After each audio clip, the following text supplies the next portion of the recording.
Hello and welcome to You're Wrong About Musicals. I'm Esme. I'm now. Today we are going to be talking about Legally Blonde, but first, some news.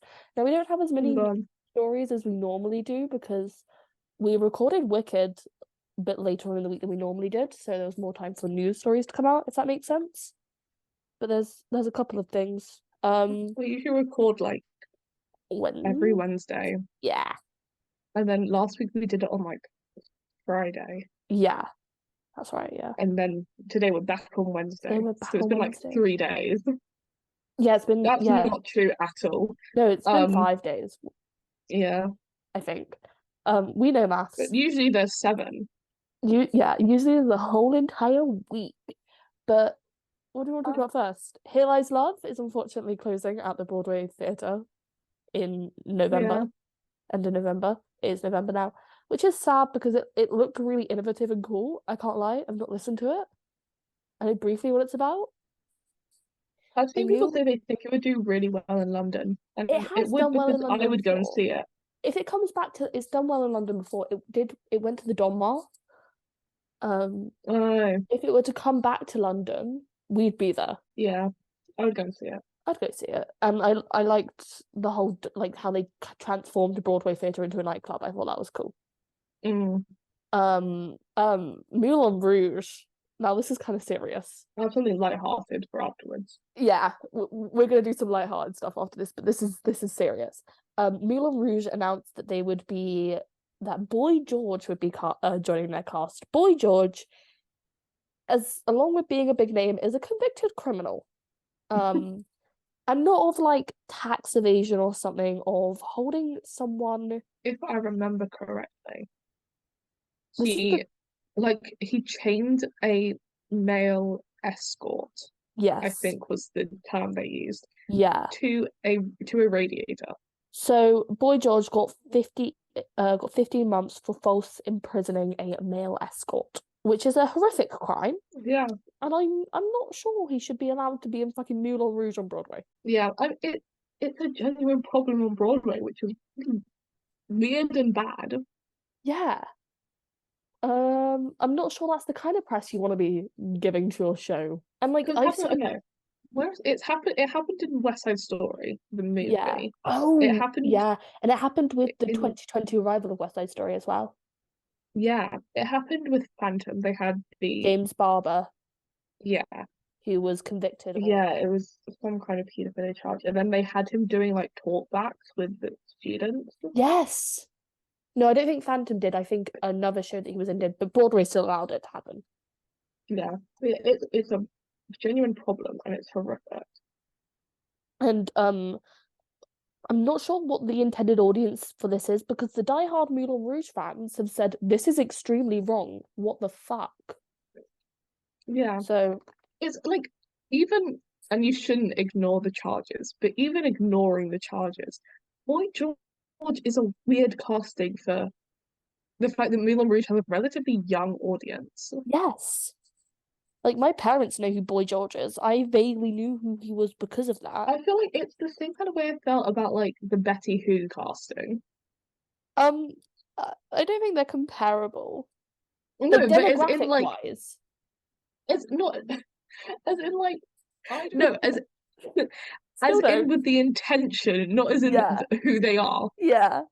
Because it's like we're kind of the right range for the target audience of both Moulin Rouge and Hadestown, Yeah. Yeah. Yeah. Yeah. and neither ignoring the criminal record of Very Boy George, real and horrific criminal record of Boy George. yeah, which you should take it into account. But even ignoring that, if I didn't know that happened, Yeah. neither Boy George nor Betty Who is going to make me go, oh yeah, I'm going to go see that. See, I knew vaguely who Boy George was before Yeah, this, but I'm still clueless about who the fuck Betty Who is. If anyone would like to enlighten us, apparently she's been really good in the role though.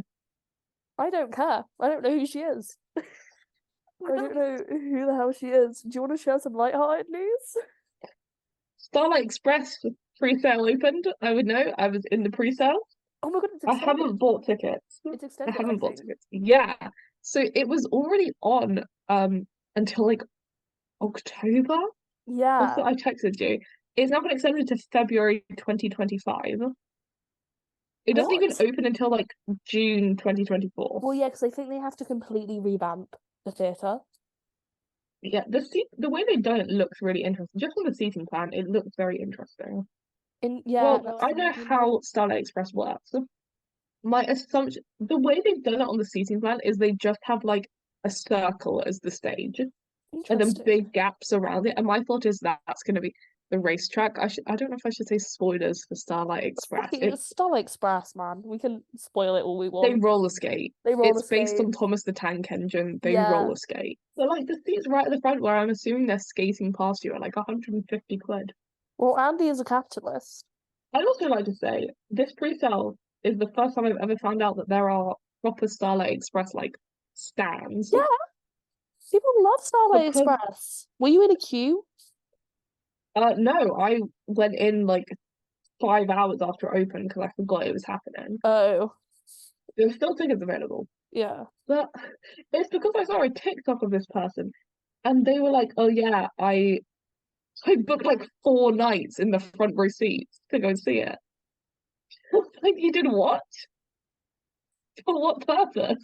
For fucking Starlight Express.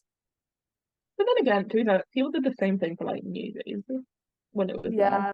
Newsies makes sense to me though, and Starlight Express is based on Thomas the Tank Engine. So there's that. I was just looking. I do really want to go though. I really want to see I the do set. want to see it. So like just to say I've seen it. It's a bit like if Cats were to ever come back. It's my problem is that we've been to this theatre. It's the theatre that Wembley. It's the theatre in Wembley that Newsies was in. It's the one next to the stadium. I think we should go when Taylor's in town. Yeah. Honestly, we might be able to. If you give me the Eras tour dates, I'll have a So look. she's definitely, I don't know, well, because we're going to be busy when she's there for the first time, obviously Oh, yeah. attending. Yeah. And then she's back in August. Oh, it's definitely there August.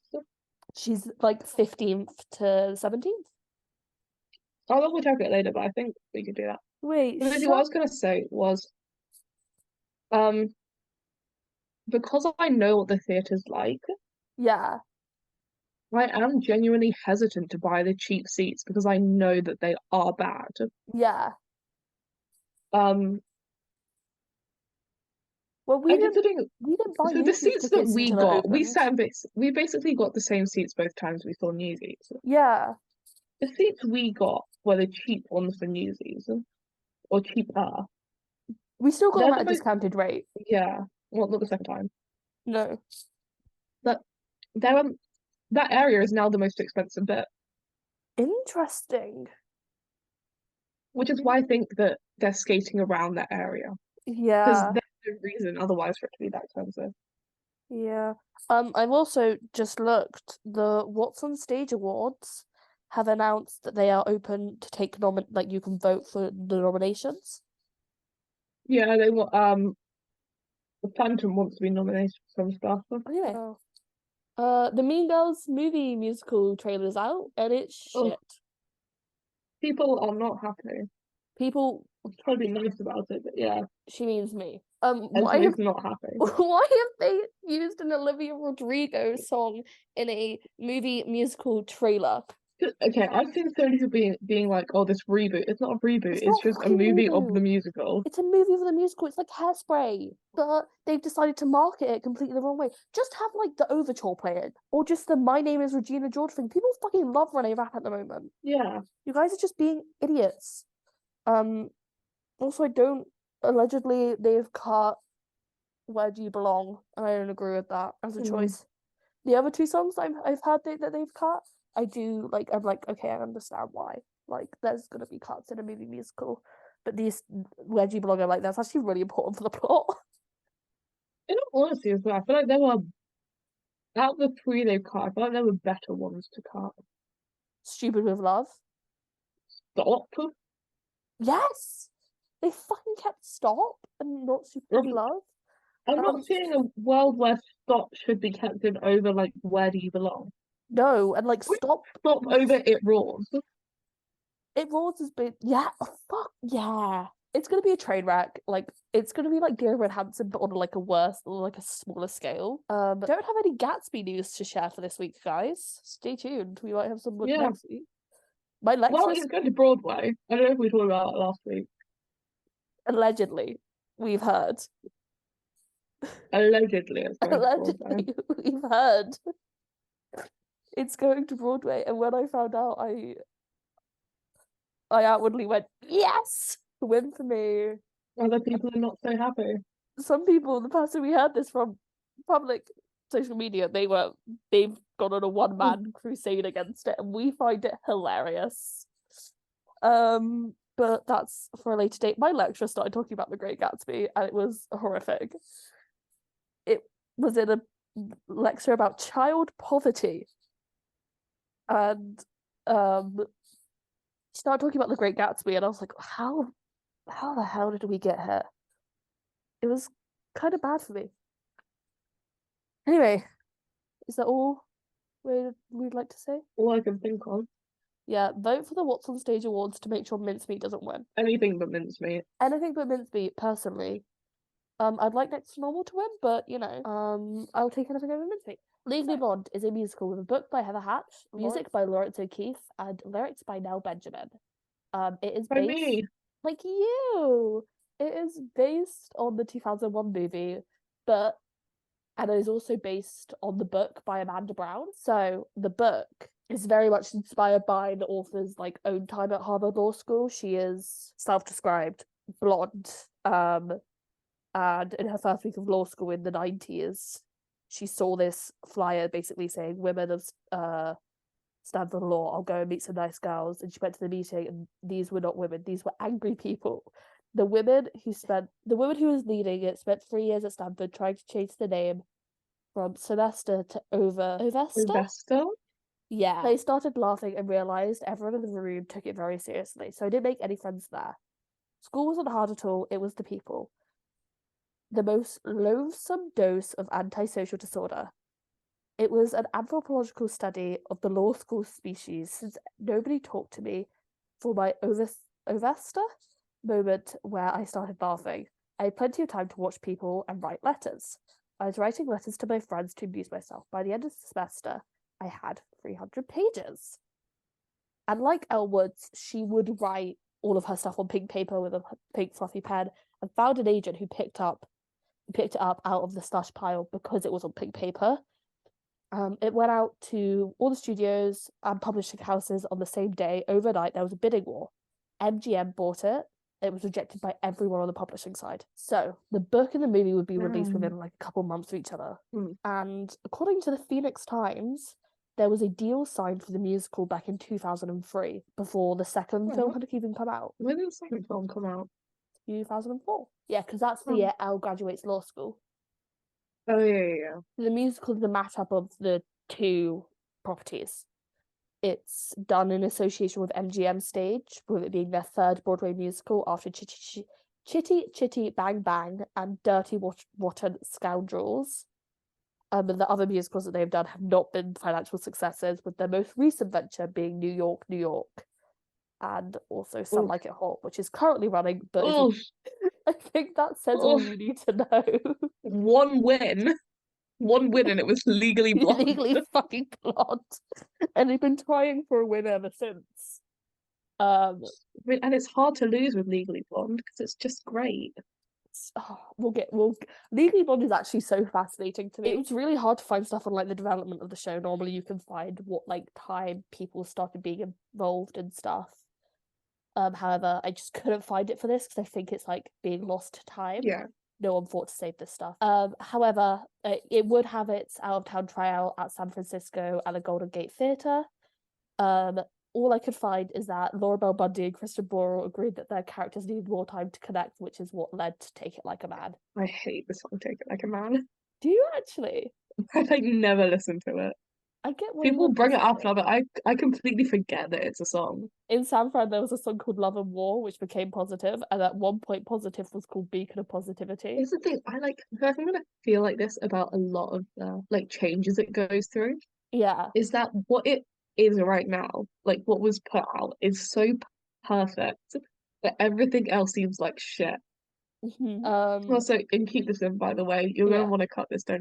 I'm like pretty sick right now. That's why Oh I yeah. sound weird. If I'm trying to drink Lemsip, If it's Nella's not not talking working. for a period of time, it's because she's lost I her got a new voice. flavor of Lemsip today.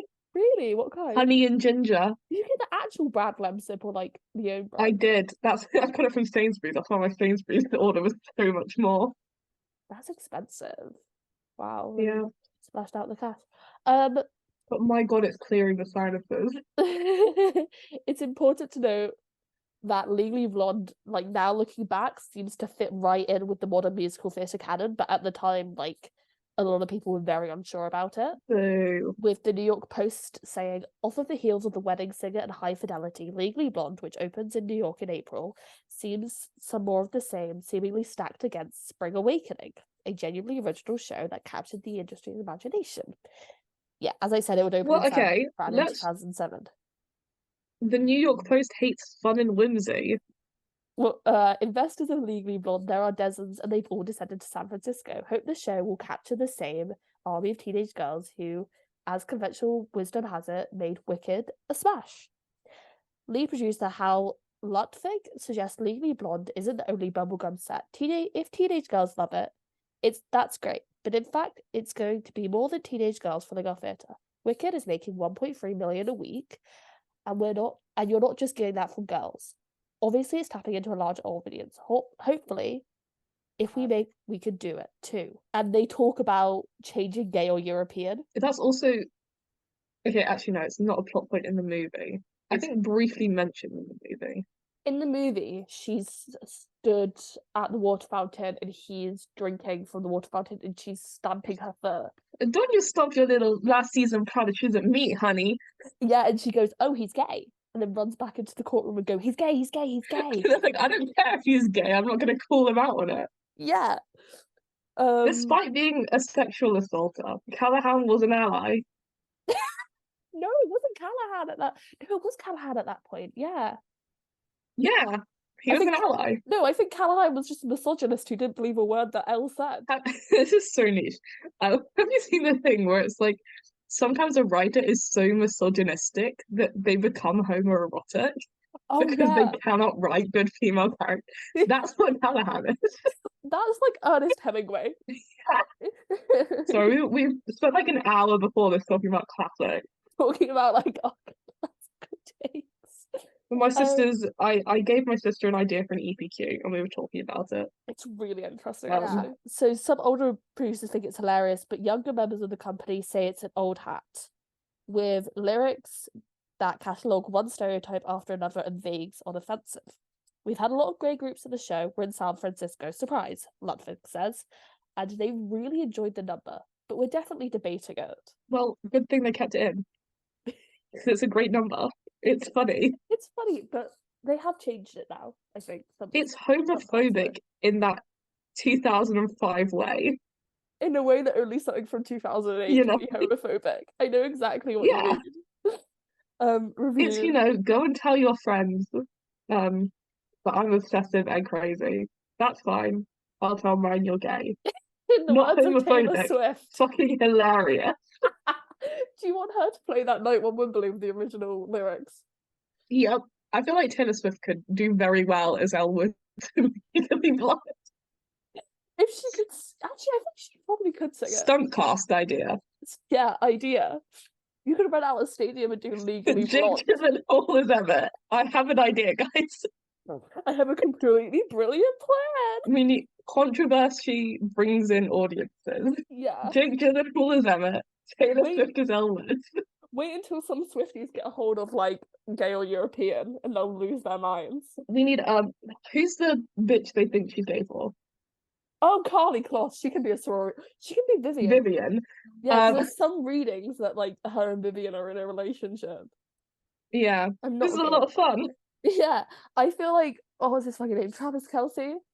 Emmett? No, I want Jake Gyllenhaal as Emmett. Oh, who actually Joe Alwyn is such a Warner type. Joe Alwyn Warner. first job that Joe Alwyn will be able to get. See, the thing, Travis Kelce, I have no qualms with him. Oh, I Put him in know a who he box. can be. He can be Grandmaster Chad. You know the guy that goes, what do you want to be? Groove and pop and shake the room. Yeah. Or he could be just for funsies. What's his name? He has a bigger role in the movie.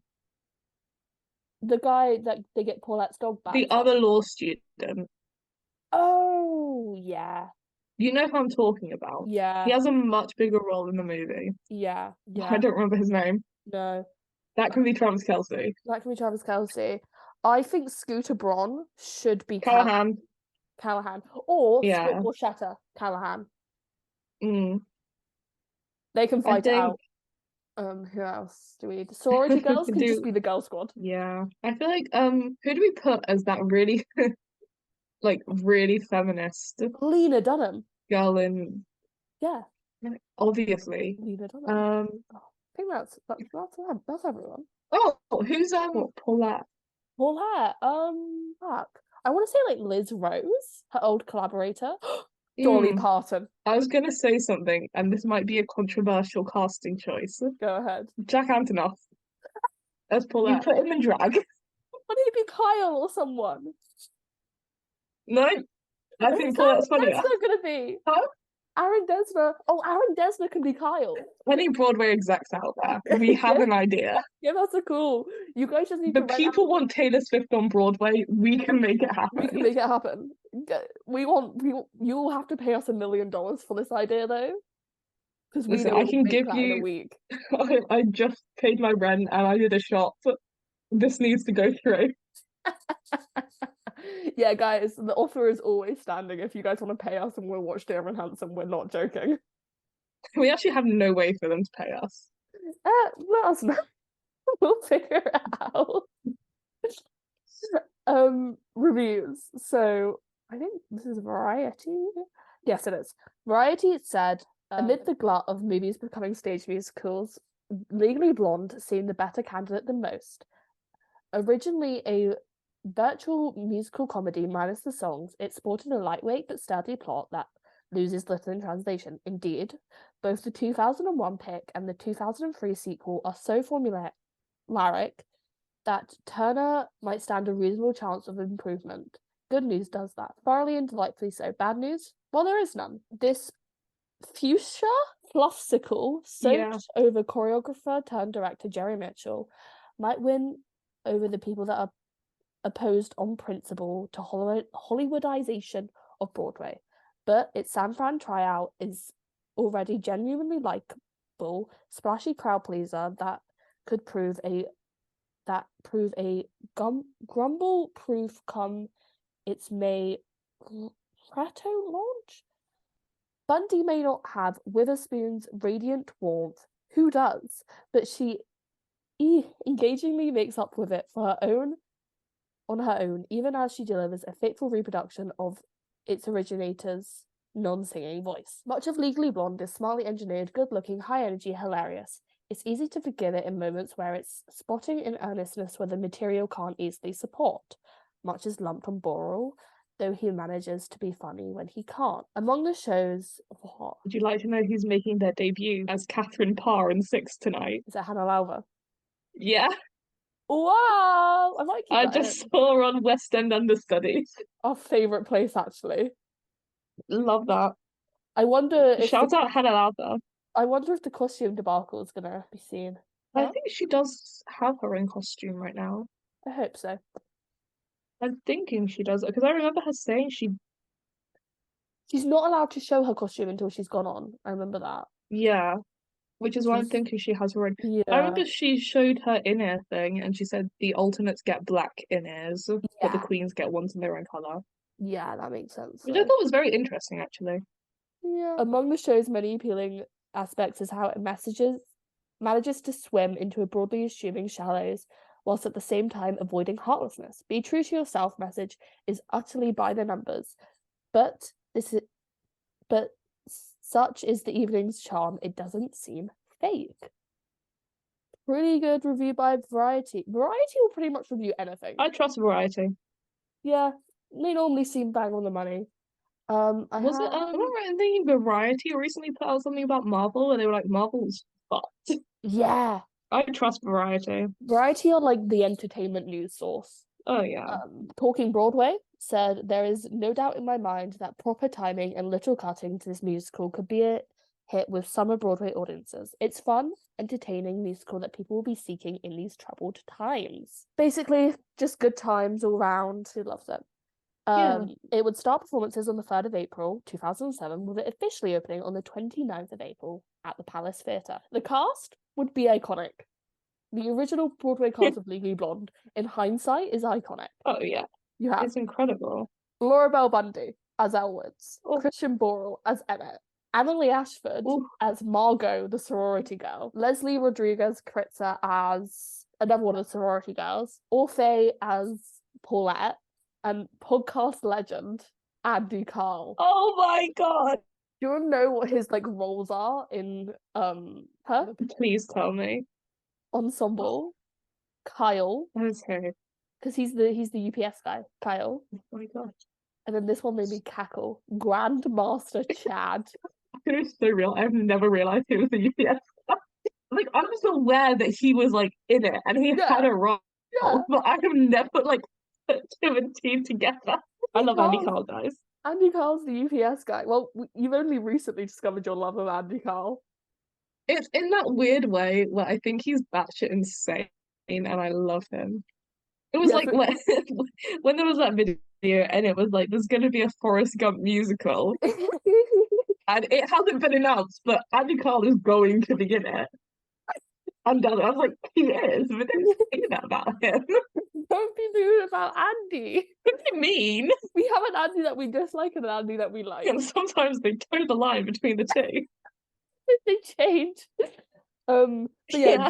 Grandmaster Chad is the like sorority guy who you can hear what you want. Mm, That's Andy Carl. icon. Anyway, reviews. New York Times said high energy, empty calories, and impressive looking him for the glories of girlishness. Praise, Laura Bundy was praised, saying she sings and dances flawlessly and delivers silly lines as if she meant them. That's acting, New York Times. Yeah, that's literally her job. The New York Post said the movie Legally Blonde has two fantastic things going for it. Reese and Witherspoon. The musical Okay, iconic quote. The musical based on the 2001 movie opened last night at the Palace Theatre has neither. It's a loss, a palatable loss. It does have Laura Bell Bundy, who's pretty damn good, and an awesome wattage of girl power, unless you happen to be a boy, man, or woman could count for a lot. The story is a proto-feminist tale of blonde ambition from a sweet kid from SoCal who looks pretty in pink and who wouldn't look bad in beige. Has a taste for merchandising and marketable skills of a cheerleader. She responds to a bake-up rebuff. This is basically just the plot. Heather Hatch's book, based on the screenplay and the original novel Who Knew by Amanda Brown, makes all the right moves and is both feel-good and fun in wit, even though theatre necessarily lacks an open-ended possibilities of the movie. Unfortunately, the score never picks up the same slack.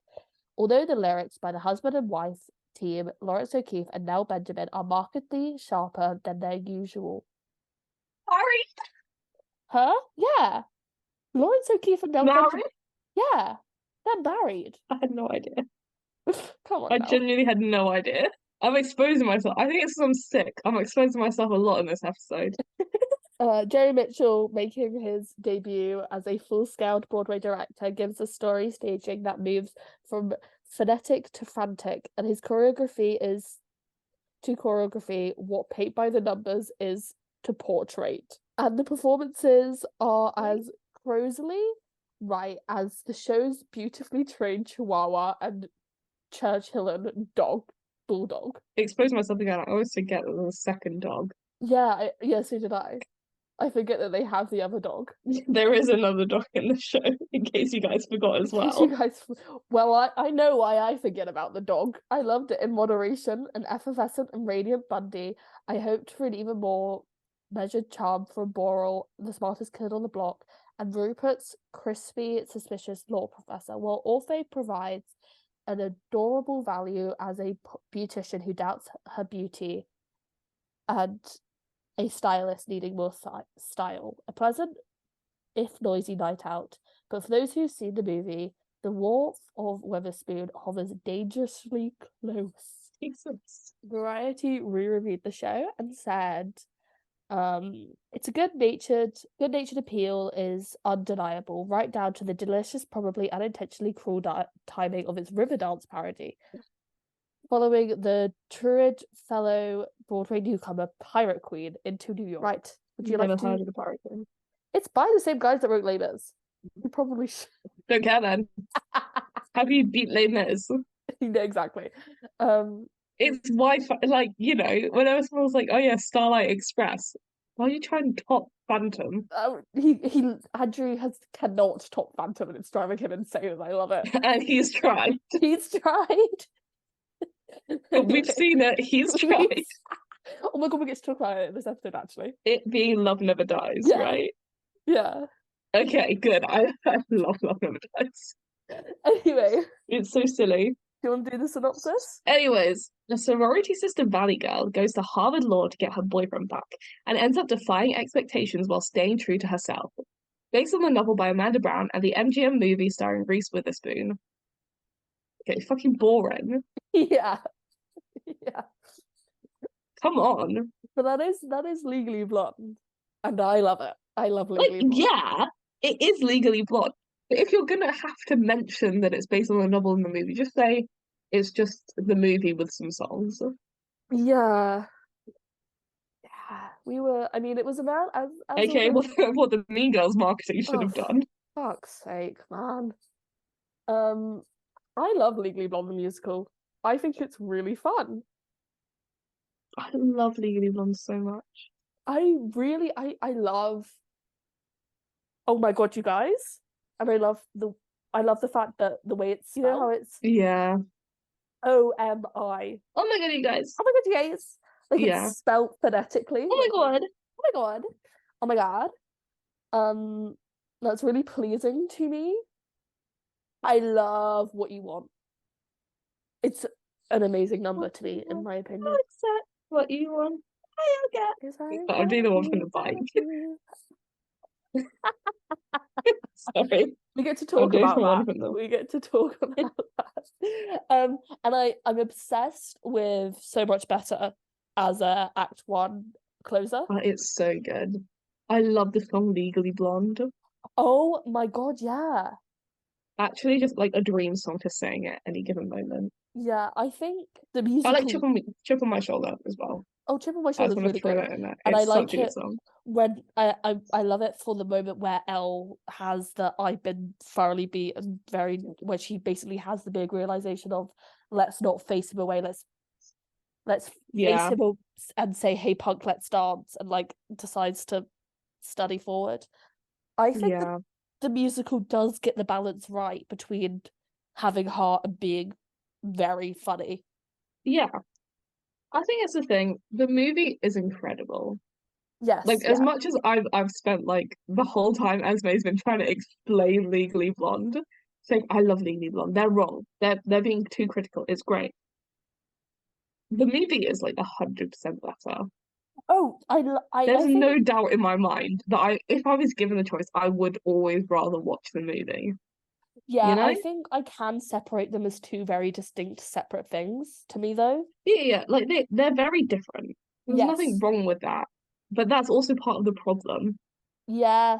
I just don't know how they could have done a Legally Blonde musical better. It is perfect for what it is. I love that they've kept in all of the same. They've not gone off on a tangent. Yeah. As some adaptations do and add in some completely random stuff because this character needs a song. I mean, the only place that they do that is Paulette, but they just... Even then, it makes sense to me. Yeah, giving Paulette needs a moment. Yeah, she becomes a bigger character, I guess, than who she is in the movie. No, but it's... Yeah. You know what I mean? Yeah. Like, she's in it more. Yeah. But it doesn't feel like they've created a new character for her. No, and I mean, the only thing I will say is my two big critiques of it are Yeah, stuff like how they have to do Bend and Snap. yeah, Like, I think Bend and Snap is a fun song. However, yeah.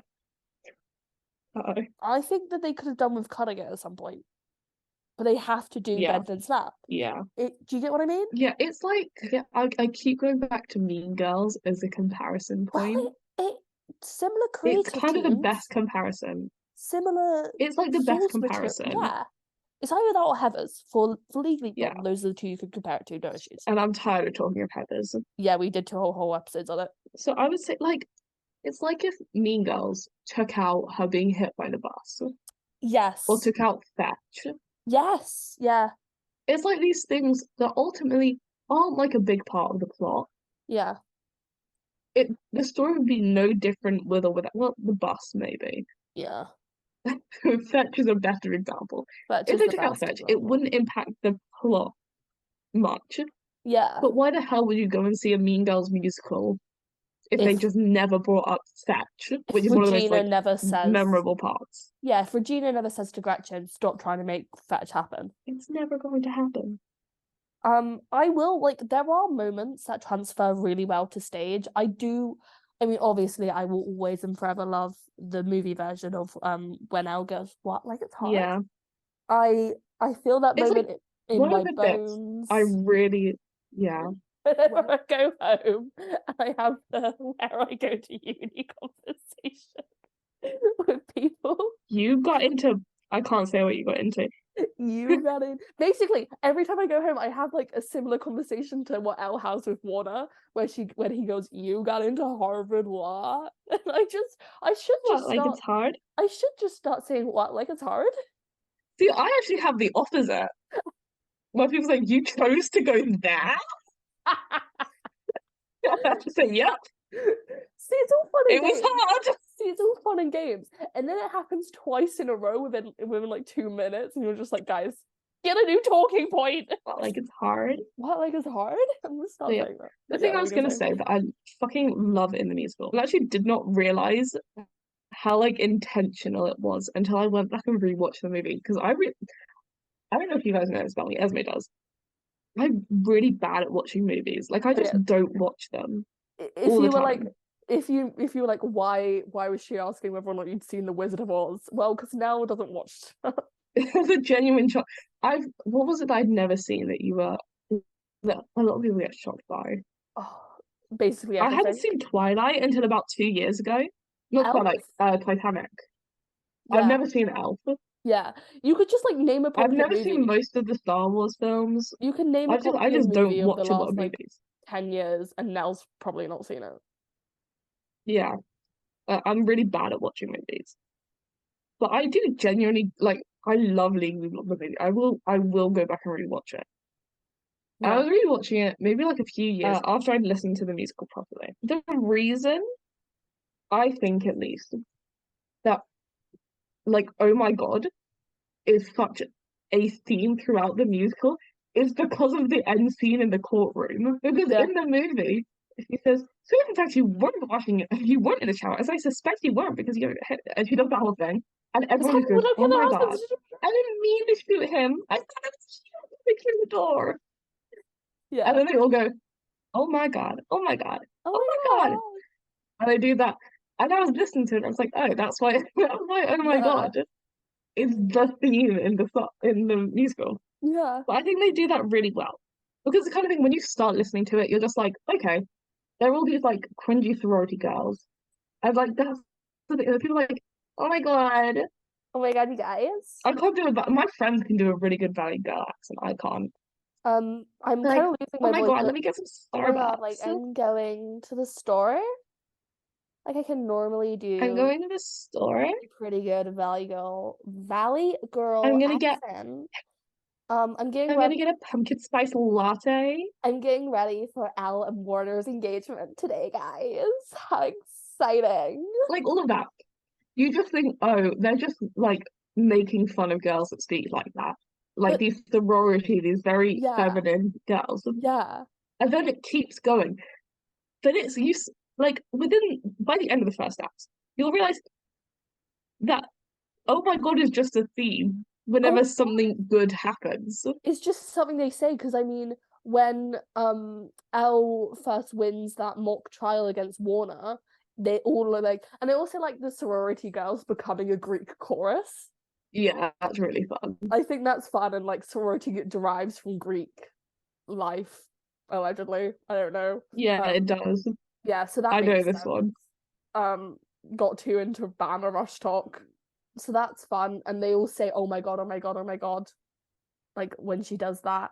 I like the decision to end Act One on the moment of her finding out she's got Callahan's internship, Yeah, because in the movie it's like a big deal, and I like on in the movie where like they have the close up of her face and she just goes yeah, or like me, I think she yeah. says. But I love it being a big moment in the Oh musical. yeah. And I like how she says stuff like, I'll even dress in black and white, see, I have not begun to fight. Because, yeah, colour and all that stuff is so important to who Elle is as a character, and you're starting to see that she's completely changing who she fundamentally is to fit into this world. Yeah, I love. Oh, there's so many things about Legally Blonde the musical that are so good. The costume design, the Oh, set design. the set in the original Broadway run, how they're able to perfectly like the iconic way that they have all the sorority girls popping out of the houses. Yeah, it's fun. It's such a And you have fun them like musical. coming down like a fireman's pole and like all of this other Yeah, stuff. Um, I love positive. The play on words that positive is. it's so funny. Be positive that he loves you and not her. Now fight Just be positive as you as slap you her slap her to the to the floor, floor. as you pull her hair and call her whore. Like, Great line. yeah. And Legally Blonde reprise. It's so good. Hand me my dog and that American flag. I love seeing that line.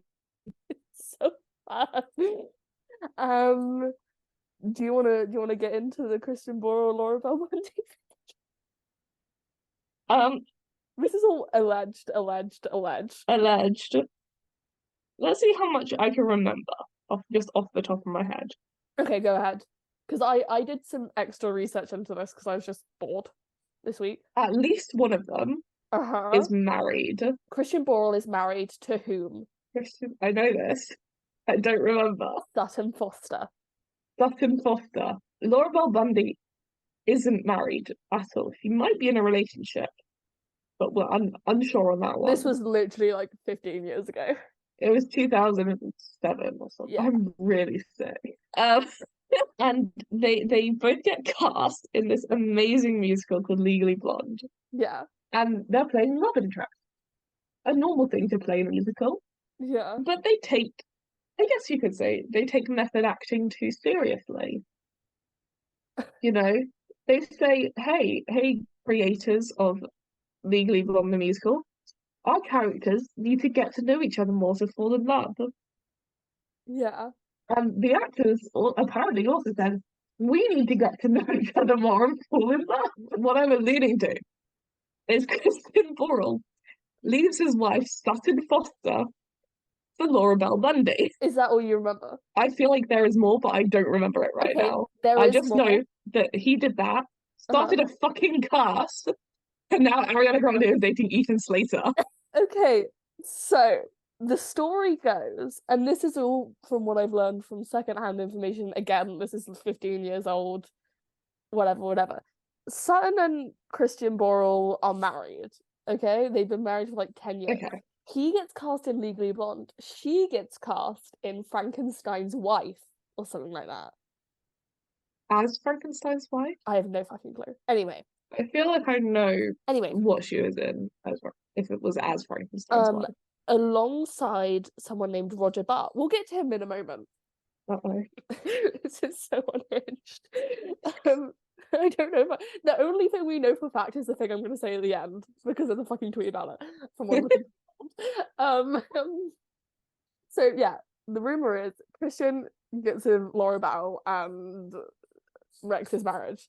So Sutton gets with Roger Bart. Oh god. Fun fact about Roger Bart: he's the guy who inspired Roger in Rent. Fuck off. What else about him? He's currently in Back to the Future. He did Back to the Future in London. And Trisha Paytas also made a tweet about him in 2017 saying that they used to hook up for 3 years. You're fucking kidding. I'm not. Google it. Trisha Paytas, Roger Bart. I've seen the tweet with my own 2 eyes. I'm doing it. Yeah. So that's the story that we really know for true. Is musical theatre actor Roger Bart got with Trisha Paytas for like 3 years. Oh my god, there's fucking articles on it. Yeah. However, Christian and Sutton have kind of come out and said that this isn't true. Or like they're still cool, basically. Christian Borle and Sutton Foster are still cool. Do you want to know how I know this? Why? Not because I keep up with their personal lives. I genuinely couldn't care. They were in an episode... I just found the tweet. Shout out to someone for quote retweeting it and saying this is my Roman Empire. I've been thinking about it a lot this past week, actually, since I found out. Pretty good. Yeah, I love that that's the only thing we know for sure about this situation. No, so the reason why I know Christian Borle and Sutton Foster are still on good terms is because they were in an episode of Gilmore Girls' Year in the Life together. Fuck off. Yeah, so in the reboot, they did 4 episodes. Maybe it's like an hour and a half long, and they were like each named after a season. So the second one was and like in an interview that Christian Borle gave, because I love Gilmore Girls, I watch it on a loop constantly. I know. Yeah, everyone in my life knows I watch a lot of Gilmore Girls. Basically saying him and Sutton Foster, when they were married, they used to like watch Gilmore Girls like obsessively because no one watches it normally. Like the thing with Gilmore Girls is like no one watches it like a normal human does. And so when the reboot came about, because Sutton Foster's done one of Amy Sherman Palladino's other show, Budheads. And so when the reboot came about, she knew that they were both massive fans, and so was like, "Do you guys want to come do the Star Telly musical?" Which is very controversial within the Gilmore Girls fandom. And there's also like there's a part where they parody Hamilton. Oh my god. Because it's 2016. It's like kind of annoying in the actual plot, but objectively, like as something making fun of musical theatre, it's kind of funny.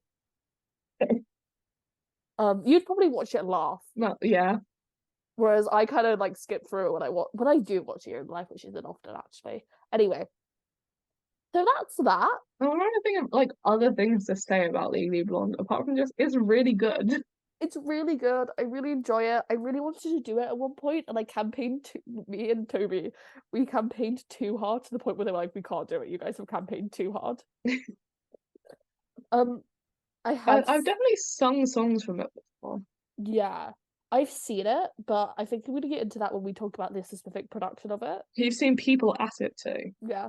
We'll get into that. I watched someone watch Legally Blonde because it was at Regent's Park open air, so you could like see people in the audience. Yeah.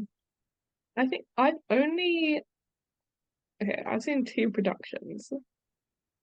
Oh yeah. So the first one is the infamous pro shoot. Obviously, yeah. Which barely qualifies as a pro shoot. No, it is a pro shoot, yeah. Barely, based on that quality. No, yeah. Based on the quality.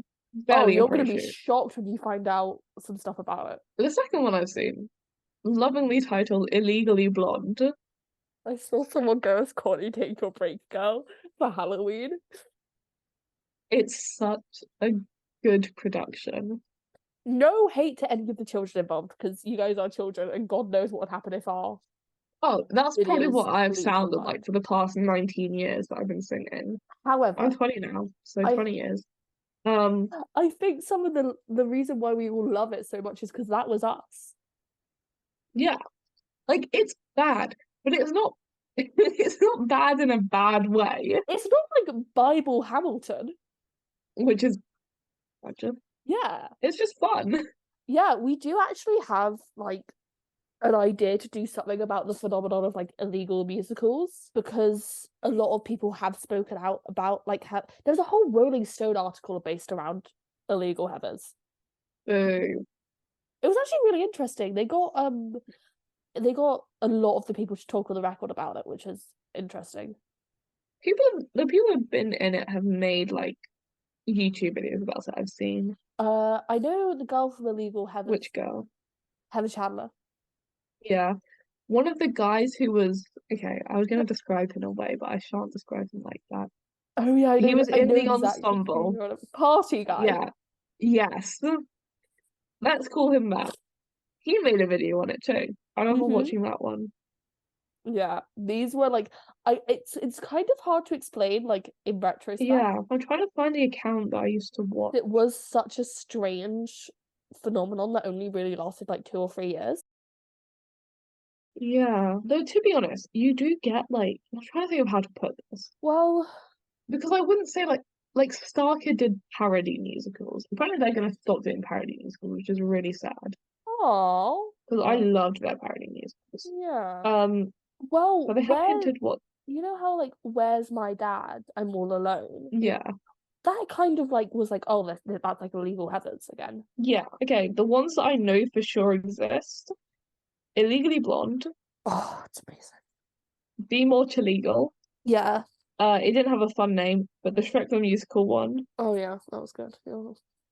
Those are the only ones I have concretely like as existing. Heathers definitely exist. Oh yeah, Illegal Heathers. Yeah. And people would like edit them funny. Yeah. They were kind of just like I'm passed gonna be around. so real. If you've never watched, I won't say the account name actually, because I'll feel really bad. But they did like I'll give you the name of one of the videos. It was called Illegally Blonde for Your Consideration. Yes, they always had like for your consideration at the end. They have a post on their account called For Your Consideration, which is just all of these. Mm. If you've never watched their one, there are 2 videos on the Illegal Shrek the Musical. Oh, Please go watch it. they're underrated Both of them. gems. I think that the Illegal Shrek Musical is the best one. In that same vein, the Be More Illegal is incredible. Be More Chill Eagle's amazing, actually. Like they're pieces of art. Honestly, I think Be More Illegal was really good. Yeah. Rich, that was really good. Then Michael was incredible. Yeah. Jeremy was incredible. They had like maybe 2 not great performers. But again, they were children, so Illegal Shrek the Musical was incredible. It's my favorite version of it. yeah. I'm just trying to think if there's been anything else that I would call similar to like Illegally Blonde. Illegally Blonde was definitely the biggest though. Yeah. Like I think SNL parodied it at one point. Did they actually? Yeah. I spent the other night, we all sat around and we just watched all of those all of the SNL musical sketches Oh yeah. with like John Mulaney and Pete Davidson. Did you know that literally like every single one of them has a Les Mis and a Little Shop joke? Yeah. There's only that checks one out. phantom joke across like 6 of them. What the where is it the one where they're all like in the cafe? It's not even in that one. No, I swear the Phantom is there though. No, it's when they're in an airport. Interesting. They're in Maybe. LaGuardia, and Yeah. the Phantom is a bird. And they say, "Whoa, are you a pigeon?" And he says, "No, I'm one of the geese that flew into Sully's plane." And then he sings like mute. He sings Phantom. Okay. It's so it was a really good video. I'm gonna look up SNL Illegally Blonde. They did Lil Rent. Yeah, that was that. That was mocking it. Don't mock them, SNL. They tried their best. They are literal children. Leave them alone. We're allowed to make jokes about it because we're not making jokes about them. No. And also, like, God knows what would have happened if some of my performances ended up on the internet. God forbid. Exactly. That's half the joy of it. Yeah. Anywho, you got any more thoughts? Fucking love Legally Blonde so much. Legally Blonde, great. I think it's actually one of the best movie musicals adaptations that we've seen in recent times. Oh yeah. Easily. It's such an iconic movie. It's such an iconic musical. The musical's been able to establish itself kind of on its own at this point. Yeah. So, with that said, it cost 13 to 15 million to mount on Broadway with a 650,000 weekly running cost on Broadway. Worth it. Worth it. It's actually like I mean I know nowadays like running costs are like through the roof for some fucking reason. Everyone Every single Broadway show that's opening at the moment seems to have a weekly operating cost of like $1 million. Yeah. It's insane. So Tony Awards, 2007 Tony Awards season. Oh, God. It would be nominated for 7 Who awards. presented those ones? We probably looked like last week. Shall I look again? You're not looking again. Hold on. 2007 Tony season, it would be nominated for 7 awards, being Best Performance by a Leading Actress for Laura Bell Bundy, Best Choreography for Jerry Mitchell, Best Performance by a Featured Actress in a Musical for Orfeh, Best Original Score for Lawrence O'Keefe and Nell Benjamin, Best Book of a Musical for Heather Hatch, Best Performance by a Leading Actor for Christian Borle, Best Costume Design of a Musical for Greg Barnes. It would not win any of these awards since, there was Spring Awakening. Yeah. There was a little show that was making its way through Broadway, giving us such glories as the iconicness of Spring Awakening and Leah Michelle. So let's all be thankful for that. Huh? I found out who was presenting it. Who is it? Would you like the whole list or just the ones I think are interesting? Just the ones you think are interesting. Neil Patrick Harris, but that's not really a shot. No. Angela Lansbury, Okay. Audra McDonald, Okay, yeah. Indina Menzel, Okay, yeah. Bernadette Peters, Okay. Kevin Spacey. Oh, God. This one you'll like. Usher. Sorry. That's kind of all who I think are interesting. Yeah. I mean, how can you top Would you like Usher? to hear who performed? I know who didn't perform Legally Blonde because they didn't get Oh. the all-important Best Musical nomination, and they used to be the Tonys used to be really strict about you're not performing if you're not nominated for Best Musical. The opening number showed Mhm. the cast of a chorus line Yeah. singing I Hope I Get It outside of Radio City Music Hall. Oh, I've seen clips of that. That's quite, yeah. Yeah, with the cast then ending on the stage in full costumes performing one. That's nice. I like that. 110 in the Shade. Yeah. That's why Audra McDonald was there. Yeah, she sang Raunchy. Spring Awakening did like 10 songs. Oh, they did a medley. Yeah, they did because they couldn't say totally they couldn't sing like 2 of their biggest songs, Totally Fucked or Bitch of Living. Those were in the medley. Yeah, they just had to like not do much. Yeah. Curtains did Show People. Mary Poppins Oh yeah. did Chim Chim Cheree, Step in Time, and Anything Can Happen. That I love Anything Can Happen actually. Yeah. Company did Being Alive. Oh, love that song. And then an American Idol winner performed a song from The Color Purple. Color Purple was up for Tony's that yeah. This is an observation I was having after spending about 2 hours just reading pieces of articles from that time, just talking about Legally Blonde, and normally they talk in reference to like other stuff that was going on in Broadway. Broadway was going teen for the first time in ages, and all these white men were sat around going, I don't know what's going on. It was hilarious. So basically, Spring Awakening was taking off with help of the internet. It was able to recoup its initial investment after like 2 months after winning the which is like insane. And everyone was making the Rent comparison because Rent was still on Broadway at this time, and it was actually just about to close, but it was having a renewed interest, especially from younger people, because Anthony Rapp and Adam Pasquale were back in the show. And Wicked was still selling out every single night. Yeah. Due to its success with teen girls. So, with all of this being said, in walks MTV. Uh-oh. This would actually not be the okay, source for this, trust me. Okay. However, this would not be the first time that MTV would try and get into musical theatre, because they were in talks to produce the off-Broadway production of Bear, a pop opera in the early 2000s. Oh my God. But they wanted to change too much, and the creators were like, fuck that shit. I'm not changing it. Like, I wonder every day about like what an MTV version of Bear, a pop opera would be like. Yeah. So source, a documentary that I watched when I was like 14 years old. I checked, it's still on YouTube. I could have rewatched it, but I don't want to. Anyway, on the 5th of September 2007, it was announced through the New York Post that Legally Blonde would be filmed for MTV. Yeah, so it costs, like, MTV struck a deal with the producers for $10 million for the musical to be produced. Jesus. Yeah, it would be taped later that month and aired on MTV in November. MTV could bring a boom into the musical, which, because of MTV's like age demographic, especially at that time, was like between 15 and 25. And at the time, like MTV was having a lot of success because now MTV's like kind of an irrelevant channel. Yeah. But MTV had pivoted into reality show content. So they were doing stuff like The Hills, Laguna Beach, and all that other stuff, with their target audiences being exactly the same.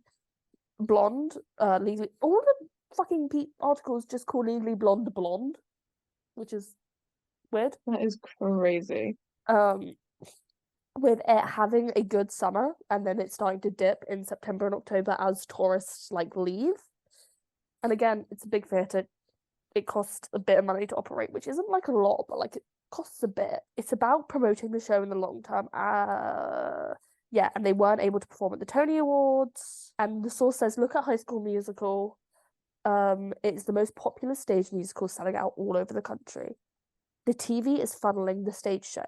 It would make Legally Blonde the first musical to air on full in television while still running on Broadway. There would be a Craigslist posting by Classic Entertainment Group looking for audience willing to attend the live filming of the show on September 18th before the official announcement was published. They asked specifically for people ages 15 to 25, and they had to wear pink to the event 3 times in its entirety, once without an audience, one with a normal audience, and then another with the invited audience or the targeted audience. MTV were originally planning to broadcast it in late September, but then moved it to like mid-October. On October 13th, it would premiere with 1.27 million home viewers, making it the most watched program in the demographic ages 12 to 34 during the time slot. In all of the subsequent airings, it would reach 12.5 million viewers, with women aged 12 to 17 representing the highest demographic. This adds up to more than 7,100 sold-out performances of Legally Blonde run on Broadway, compared to the 600 performances that it would play. Shortly after the broadcast, the original Broadway cast recording rose to number 3 on the Billboard's top album charts from its previous number 7 spot. Yeah, it would air over Thanksgiving, which boosted the show. Basically, at the time, around this time, as I said earlier, a lot of people are really struggling to they're kind of just talking in circles of, oh my god, these teens are paying attention to what's happening on Broadway for the first time. What do we do with this? Yeah. And they're talking in circles, and they almost see Spring Awakening as this thing that's going to come and save us all from commercialization of Broadway. And so one person, Jeremy Maguire, I believe their name is, in The Guardian says, so while a potential box office windfall for Legally Blonde doesn't do much for me, the long-term prospect of having a bigger potential audience for the next Spring Awakening seems exciting to me indeed. Which is interesting, because we know that there would not really be another Spring Awakening in the same way that there is. There was a Spring Awakening. And the further and further I get away with it, away from Spring Awakening, and I fucking love Spring Awakening, and I'm not going to talk about it too much. I'm just going to say this and move on. Is it is kind of a product of its time. Yeah. Anywho, due to the success of the MTV involvement, they would launch The Search for Elle Woods. Part reality series. Legally Blonde producers stressed that they wanted the casting process in approximated steps of how the show's actually cast. So like they got the creative team to like come on the show. So I know that one of the main stay judges was Heather Hatch, who was in it, and then people like Orphe, Andy Carl, Nikki Slenton, Kate Shindle, Richard H. Blake would like come on for like a special guest spot on the episode. The winner would be selected by the judges, not by the viewing public, which is a big difference from what a lot of the reality shows were doing at the time. Because at this time, Grease were doing You're the One That I Want, which gave us Laura. Yeah. And that was the public. There was concern around the decision to make it judge-based instead of voting-based. Was Elle Woods is a very demanding show, like, role. Oh, yeah. It's a big role in every sense of the word of, like, she is dancing, she is singing, she is belting, she is acting, and for the whole entire time. Yeah. And I think it's like when you're letting the public choose, I'm trying to think how to put this, where it's like if I was asked to if you gave me a line of people and like you let me watch them once a week perform, Yeah, I would just choose randomly. I'd be like, I like the way that she sung that song, yeah, so I want her to win. You yeah, know, I like the way she looks. She seems nice, so I want her to win. Without taking into account what someone who has casted like 20 Broadway shows knows about. Actually, she doesn't have stamina. You can see she got tired at the end. Her dancing's not as strong as her singing. Her singing's not as strong as her dancing. yeah. All of Also, that stuff. yeah, when as a viewing person, you're quite removed from like what it actually is like to be in the room with them. Yeah. And I mean, again, this was also happening in England at the time. We were having all these reality TV shows to cast musicals, thanks to Andrew Lloyd Webber. Yeah. Um, Somewhere Over the Rainbow was one that I loved. I saw a video like recapping it and I was like, that shit was insane. Going up to Andrew Lloyd Webber, who was sat in a throne. Why did we let him do that? Why did we as a general public let that man get away with it for so long? Yeah, so it was obviously like filmed in advance. So who would end up winning was Bailey Hanks, who was a relatively unknown but was in school for musical theatre at the time. Mm. She would end up winning, and the show would start airing, and she would have to go into rehearsals. So they would like have to like hide her before she like went in. And it didn't leak, which Jesus. I feel like if it was done today, it definitely would have leaked. Oh yeah. Fucking Sway Oracle would be all over that shit. I mean, I think that's the big worry with the Mamma Mia one that's happening. Oh no, because it's the Mamma Mia one. They know who's out, but they don't know who's won yet. The the finals are live. Okay, okay. I will tune in for the finals. I've not been watching up until this point, but I'll tune Yeah. in for the finals. All four of the girls that would like be the winners and the three runners up would go on to be in Legally Blonde, like either the Broadway production. So I know Bailey Hanks obviously played the role of Elle Woods, and Mm. her runner up, Autumn Halbert, would be in the ensemble. And then Rhiannon, I don't know her last name because on the reality show they only refer to them by their first name. Rhiannon would go on to understudy Elle Woods on the national tour. And then I think Lauren would go on to be one of the sorority girls. However, this show you can kind of watch for free on YouTube. Yeah. It's unhinged. Yeah. Seth Rudetsky's there screaming at them at 8 a.m. to sing What You Want on a bike for like 6 hours. It's so like, what the fuck is What's going the one where they're on? like, I'm a little worried I'm gonna forget the words. Yeah. It was just so insane. And it's like in the same way, it's such a product of its time. Oh yeah. Like you can even look at like the Sky and search for Sky and Sophie nowadays, and like you can see traces of Search for Elwood, but it's like so different. Like the fact that they showed them all in their house that they all lived in, My like God. everything was pink, It's crazy. and they all did like snaps for each other. It's so crazy. Um, it's insane. I Anyway, mean, I love it. It was incredible.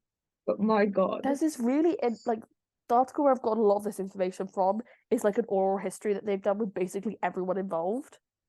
Mm. Give it a read if like anyone. It'll be linked again. Please look at our links. They have all of the stuff we've mentioned.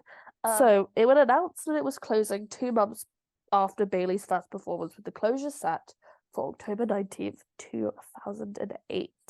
One of the producers said the closing notice came sooner than people expected, but I think if Bailey was the one to keep it open longer, then we were very thankful for her work.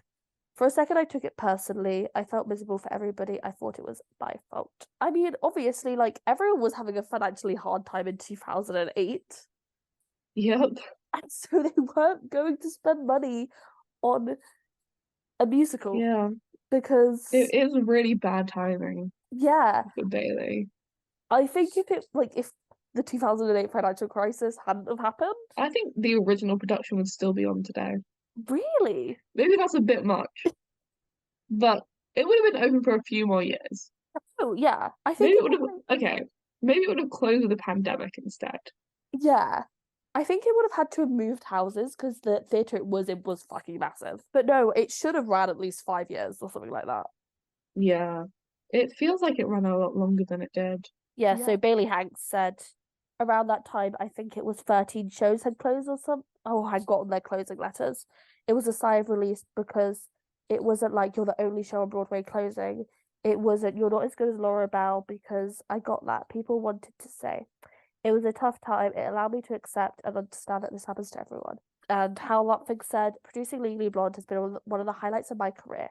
Much like Elle Woods, the entire company and creative team have worked with a heart, wit, enthusiasm, integrity, and style throughout the entire thrilling run. I can't wait for the rest of the country to experience the show live. It would go on tour, starring Becky Goldsvig, launched in Providence, Rhode Island on September 21st, 2008. And it would last 2 years with it making Jesus. $2 million in Houston, 2 million St. Louis, and set standards and set records in Buffalo and Rochester. I mean, if it weren't for the 2008 financial crisis, Legally Blonde Yeah, it would have stayed open for so long. Yeah, no, 100%. I believe that myself. Yeah, it were Laura Bell Bundy would come back because there was like an emergency situation. They were like, we need someone who knows the role about words and can play it kind of quickly. Lauren Zarkin and Rhiannon Hansen, who were in reality show, would play like Elle Woods at one point or another, just because they're about. I like that about the reality show. That they were like, we basically taught all these girls the role of Elle Woods. Let's just give them some work. Yeah. In London, it would come to London. It would start performances on the 5th of December 2009 at Savoy Theatre, with it officially opening on the 13th of January 2010. It would star Sheridan Smith as Elle. You know she's got an OBE, Sheridan Smith. Yeah. So when I say she's kind of like British royalty, she is literally kind of like British royalty. Yeah. And I found this out because we'll get to it later. At the 2011 Olivier Awards, which, fun fact about the 2008 Olivier Awards, it was the first time in ages it would be broadcast on TV, and it had like MasterCard as a sponsor, which is still sponsored today. It would win 3 big awards, being Best Musical, Best Performance in a Supporting Role for Jill Halfpenny, and Best Musical Actress for Sheridan Smith. Love Never Dies would also be nominated. It would have 7 nominations and not win any. I mean, deserved. Love Never Dies versus Legally Blonde. You know what you're picking. Yeah. Unlike Broadway, the West End was cheaper to run, so it only cost $4 million to bound, with it being $300,000 a week to run. Gary Mitchell said on London, like the success in London, an openness to be on the part of the critics to embrace a dumb blonde concert didn't happen in New York. Sonia Friedman said, I think we pushed the comedy forward much more in London, winking at the audience, playing in the story for laughs, and a key that was real comedian that Sheridan Smith in the main role is out. British audiences are known to like laughing at Americans. Yep. I mean, is true. They got us there. See, the audience probably viewed everyone on that stage as a joke, even the Harvard people. Yeah. And maybe that's why we like Legally Blonde better. There were changes that were made to the West End run. They had to change Ireland, with Lawrence O'Keefe saying, it's interesting thing about Ireland and London is that it was originally written for a woman who really romanticizes the country and the concept of Ireland, which she knows nothing about. Benjamin said, this is not something that resonates so much with England. They do not romanticize Ireland. They seem to be rather afraid of it, in fact. When was this? What year? 2009? 2010?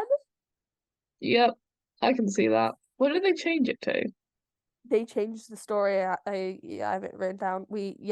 So it's not so much that she's in love with the country, it's in love is that Irish men do something to her. In the new version, she was told by her grandfather, who she obviously trusted that Irish men were the best in the world.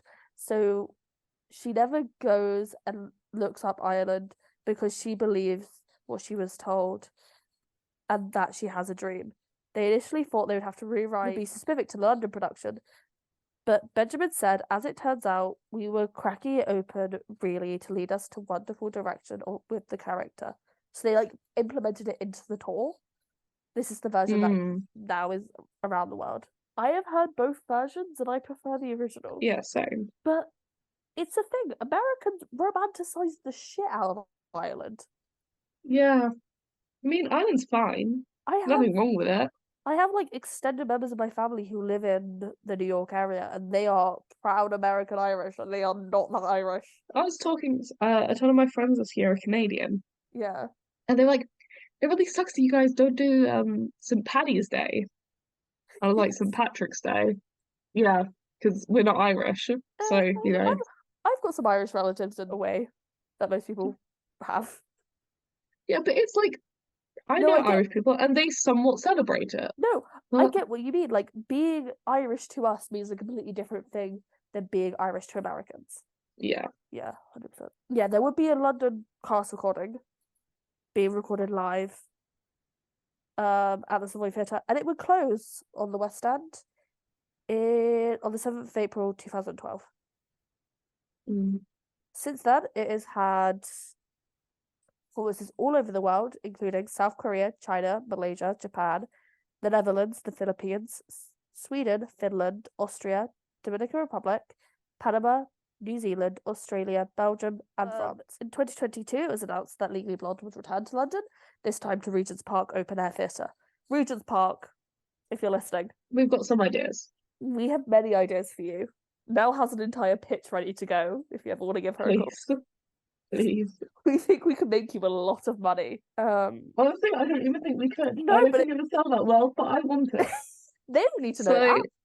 They don't need to know how much money it's going to make them. They just need to know it'll be cool. Anyway, it would run from the 13th of May to the 2nd of July. It'd be directed by Six co-creator Lucy Moss. It would star Courtney Bowman as Elle Woods, Michael Homer, Lauren Drew as Brooke, Vanessa Fisher as Vivian, Isaac Helseth as Margot, Nadine Higgin as Paulette, Grace Mowat as Claire, who was in Great British Bake Off musical, Alistair Toonby as Warner, and Hannah Yoon Chamberlain as Serena. I would see this production on the 28th of June 2022. So would James Corden. Yep. It would be divisive. Personally, I had a fun time, and I know for a fact James Corden had a good time at this production of Legally Blonde. So, basically, me and, like, it was a big group of us, actually. It was a lot more. There was, like, 6 or 7 of us. Anyway, we're all sat there, chilling, having a good time at Legally Blonde. And then, Karis, who is very well composed, normally doesn't make a sound during theatre, turns to me and goes, and starts pointing and going, James Corden. Oh my god. And I look over and I'm like, holy fuck, that's James Corden.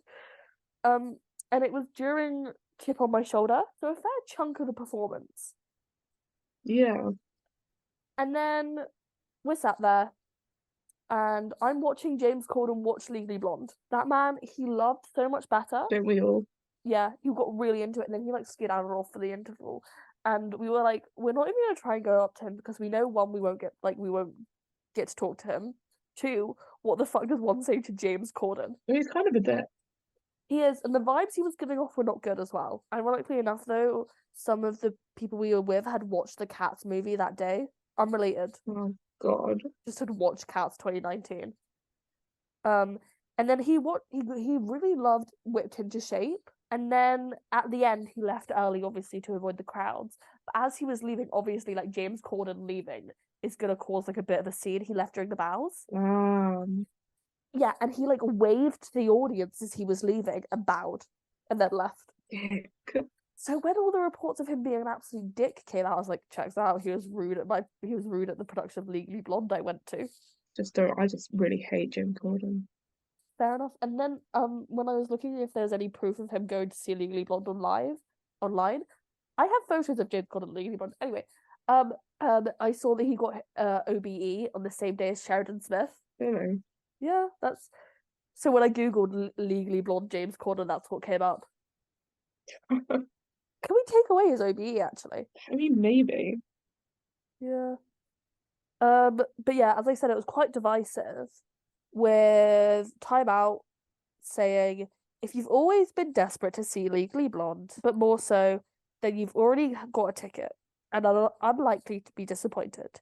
It's a lot of excitable pink wearing people in the audience, clearly living their best lives. That was me when I went to go see Legally Blonde. For me, it hovered somewhere between bemusing excess and disappointingly unadventurous attempt to modernize a musical that still feels ripe for a more robust interrogation.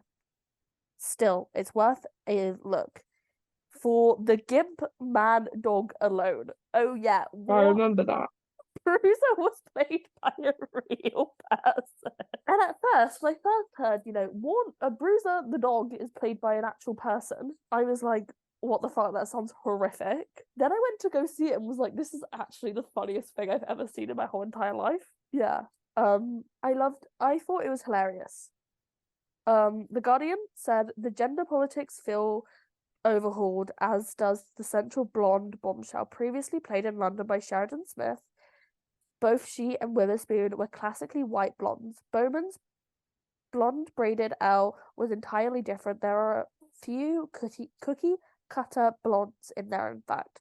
The show seems squarely aimed at teenagers, captures Elle's Gen Z spirit of girl power, spells out her moral messages loud and clear.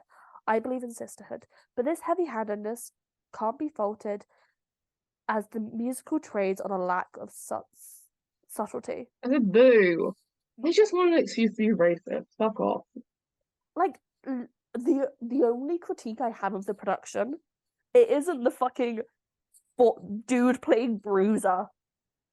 It isn't Courtney Bowman's hair because who cares? It isn't anything like that. My only actual critique is the set. Yeah, but it was the open air It was theatre. the open, which is the open air. I just feel like they could have done more to make it a stark difference between like Elle's places where she feels comfortable and Harvard. Yeah. But like, I get why they couldn't. But people were not pleased by this production.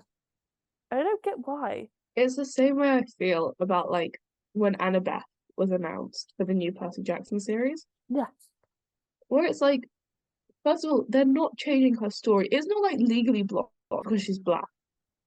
It's like, no, that's why they gave her the blonde braids. It's not about her being blonde. yeah. It was just really, because she was incredible. I saw clips of her. She was incredible. Connie Bowman was genuinely like amazing as Elwoods. It was a Yeah. great time.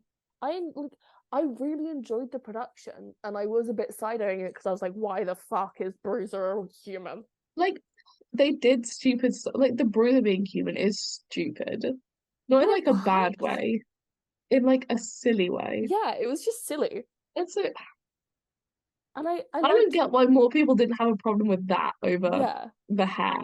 over Corny Bowman's hair. And I mean, Yeah. she's not in braids for the entire time, I don't think. And even if she was, what does it matter? No, My what does it God. matter? She is blonde. The musical works because she is blonde. And people will be like, oh, but she doesn't actually, but it's about being blonde, being looked down on. I'm blonde. We're both blonde. We're both blondes. Fake blondes, but yeah, Fake blondes. I used to be blonde, naturally. I never was. But it's not actually what we want because, legally blonde thing of Girly Girl. Yeah. It's Actual, actually blonde. They put a wig on him every night. Why does it matter? yeah. The actual thing of Legally Blonde is all about femininity being looked down upon as something that hinders you in certain settings. They're just too focused on the name. Yeah. And they're too focused on the two performances that have come before. Yeah, And it's like, I'm 3 sorry, performances. three performances. But the UK reviews, the ones that they focus on are Sheridan Smith and Reese Witherspoon. It's like Sheridan Smith is not going to come to Legally Blonde again. Fucking Reese Witherspoon, she's never been in Legally Blonde the Yeah, musical. neither is Reese Witherspoon. No, she hasn't. So Laura cast Bell Bundy isn't coming back. yeah, Laura, yeah, Laura, yeah, like guys, come on, someone who was talented and very good in the role was cast. Get a grip. So yeah, I think the UK reviewers needed to get a grip when it came to Legally Blonde. Yeah. As someone who has watched the original production, whilst it wasn't the best quality, and then Regent's Park production, I really enjoyed the Regent's Park production. And of course, you had to update it because even though it only came out 12 years ago, there's been a lot of updates, especially in the world of our woods. Yeah. So yeah, and it's not a fucking period piece. It's Legally Blonde. It's timeless. It's timeless story, and it just cemented its place as a timeless story in the musical. Yeah. Where does Legally Blonde go from here? I'd like it to have a Broadway revival. Yeah. I think it needs to keep being performed. It's too good. I think they could do one so easily and it could make them so much money. Yeah, even if it was just a limited run one. Oh, you could put it in one of those big ass houses that they're always struggling to fill. Yeah. And just like run it there. Or I'd like to see it like go to New York City Centre and then transfer. Yeah. It's one of the most produced shows in high schools. People love Legally Blonde. It goes on tour. Yeah. It's been on like 3 national US tours, and all of them have been highly successful. Yeah. They do a lot of amateur theatre productions of it too. Not like high school ones, but community theatre. Yeah, community amateur. Yeah. So, Broadway producers, if you take anything away from this, it would be do Legally Blonde again, please. Revive Legally Blonde, please. Revive Legally Blonde. And I don't get why they haven't, because it's good, it'll make you money. Yeah, it's like, because they're not waiting for anything, you know? Yeah. Like, I mean, Mean Girls made you guys money, and Legally Blonde's objectively a lot better than Mean Girls.